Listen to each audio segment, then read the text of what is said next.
नमस्ते दोस्तों, कैसे हैं आप सब। आपके अपने चैनल संत समागम में आपका बहुत बहुत स्वागत है। दोस्तों, आज हम एक बहुत ही पवित्र और खूबसूरत कहानी सुनने और समझने वाले हैं। एक ऐसी कहानी जो त्याग, प्रेम, पवित्रता और धरती माँ के आशीर्वाद से जुड़ी है।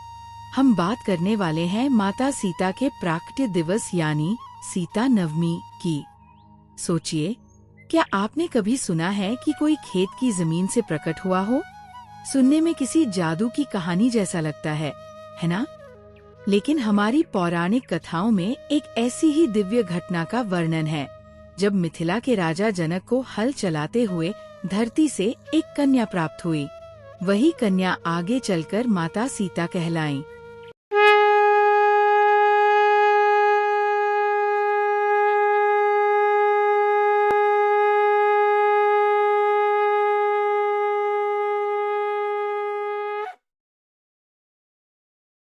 तो कहानी शुरू होती है प्राचीन मिथिला नगरी से।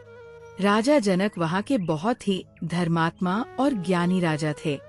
लेकिन एक समय ऐसा आया जब मिथिला में भयंकर सूखा पड़ गया। बारिश की एक बूंद नहीं, धरती सूखकर फटने लगी। प्रजा त्राहि त्राहि कर उठी। राजा जनक बहुत चिंतित हुए।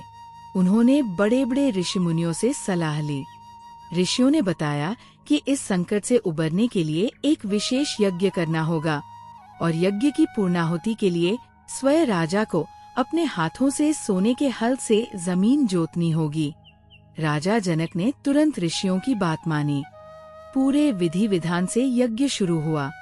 यज्ञ के बाद शुभ मुहूर्त में राजा जनक सोने का हल लेकर खेत में उतरे और स्वयं ही जमीन जोतने लगे। वो हल चला ही रहे थे कि अचानक उनका हल जमीन में किसी चीज से टकराकर अटक गया। राजा जनक हैरान रह गए।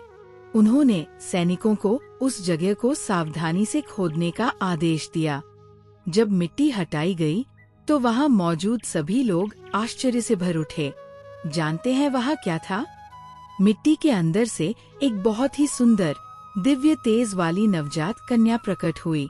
वो कन्या ऐसी लग रही थी मानो साक्षात देवी ही धरती से अवतरित हुई हो। राजा जनक निसंतान थे। उस दिव्य बच्ची को देखकर उनकी खुशी का ठिकाना न रहा। उनकी आंखें भर आईं। उन्होंने उस बच्ची को अपनी गोद में उठा लिया, ऐसे मानो उन्हें दुनिया की सबसे बड़ी दौलत मिल गई हो। क्योंकि वो बच्ची हल के सीत यानी हल की नोक से बनी रेखा या हल द्वारा खींची गई नाली, जिसे संस्कृत में सीता कहते हैं, से मिली थी। इसलिए राजा जनक ने उनका नाम रखा सीता।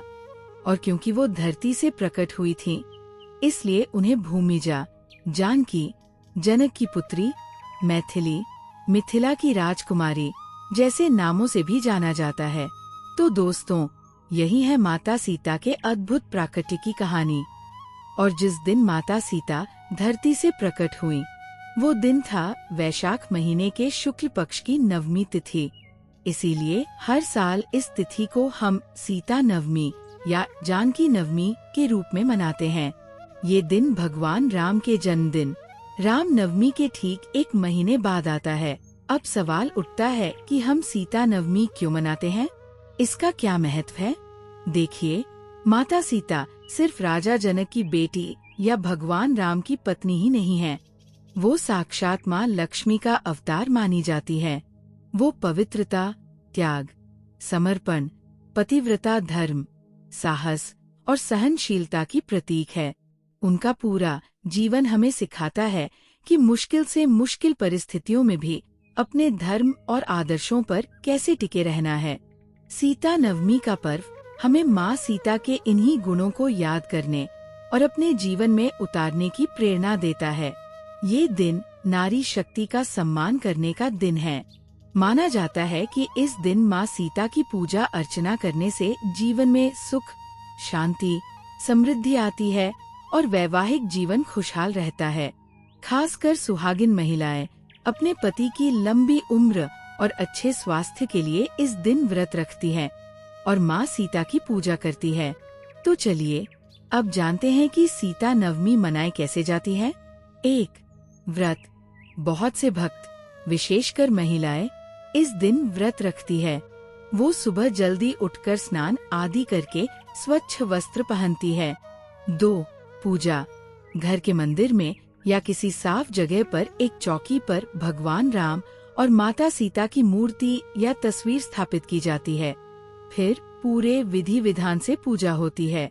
माँ सीता को सुहाग का सामान जैसे सिंदूर, चूड़िया, बिंदी, लाल फूल, फल, मिठाई, धूप, दीप अर्पित किए जाते हैं। 3. आरती और कथा। सीता जी की आरती गाई जाती है। सीता स्तोत्र का पाठ किया जाता है। कुछ लोग रामायण का पाठ भी करते हैं, खासकर सीता जी के जन्म और जीवन से जुड़े प्रसंगों को पढ़ते या सुनते हैं। 4. भोग। पूजा के बाद खीर, पूड़ी या अन्य सात्विक भोजन का भोग लगाया जाता है और फिर उसे प्रसाद के रूप में बांटा जाता है। 5. दान पुण्य।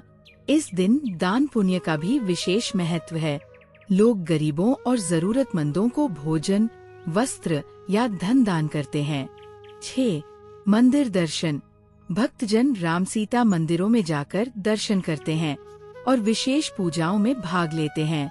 मिथिला क्षेत्र, जहाँ माँ सीता का जन्म स्थान माना जाता है, वहाँ तो इस पर्व की छटा देखते ही बनती है। तो दोस्तों, सीता नवमी सिर्फ एक त्योहार नहीं है, बल्कि ये माँ सीता के आदर्शों और उनके दिव्य जीवन को याद करने का एक पवित्र अवसर है। ये हमें सिखाता है कि चाहे जीवन में कितनी भी कठिनाइयाँ क्यों न आए, हमें सत्य, धर्म और पवित्रता का मार्ग कभी नहीं छोड़ना चाहिए। माँ सीता का चरित्र हमें प्रेरणा देता है कि हम भी अपने रिश्तों में उतने ही समर्पित और ईमानदार रहें।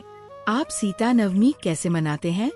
या माँ सीता के जीवन से आपको सबसे ज्यादा क्या प्रेरणा मिलती है? नीचे कमेंट्स में हमें जरूर बताइएगा। उम्मीद है आपको आज की ये कहानी और जानकारी पसंद आई होगी। अगर हाँ, तो इस वीडियो को लाइक करना और अपने दोस्तों और परिवार के साथ शेयर करना बिल्कुल मत भूलिएगा।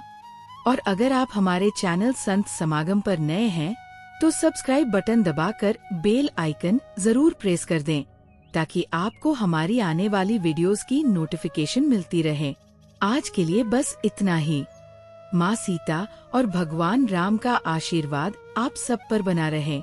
मिलते हैं अगली वीडियो में एक नई कहानी, एक नई जानकारी के साथ। तब तक अपना ख्याल रखिए। जय सिया राम।